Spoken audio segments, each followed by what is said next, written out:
నమస్కారం అండి. నా పేరు రంగస్వామి. మేము ఉండేది ఎమ్మెగ్నూరులో. ఈమె మా అమ్మగారు సీతమ్మ గారు. ఈమెకు 20 సంవత్సరాల నుంచి మోకాళ్ళ నొప్పులు ఎక్కువగా ఉన్నాయి.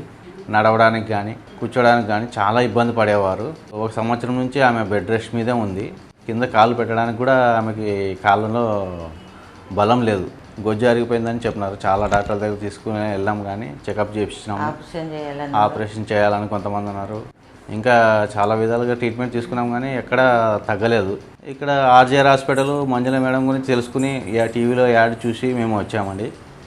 ఇక 2-3 మంత్స్ నుంచి మేడం దగ్గర ట్రీట్మెంట్ తీసుకుంటూనే ఉన్నాం. పర్వాలేదండి, బాగా తగ్గింది. ఆమెగానే నడుచుకుంటూ వెళ్ళిపోతుంది. ఈ హాస్పిటల్లో మెట్లు ఎక్కడానికి కూడా ఇబ్బంది పడేది మొదట్లో. ఇప్పుడు పర్వాలేదు, ఆమె మెట్లు ఎక్కి వస్తుంది. మేడం దగ్గర ట్రీట్మెంట్ తీసుకుంటుంది. ఇప్పుడు పర్వాలేదండి, బాగా తగ్గిపోయింది. ఇక్కడ ట్రీట్మెంట్ చాలా బాగానే పనిచేస్తుంది. మా అమ్మగారికి ఆయుర్వేదం ట్రీట్మెంట్ బాగానే ఉంది. మంజుల మేడం గారికి నిజంగా ధన్యవాదాలు చెప్తున్నాము.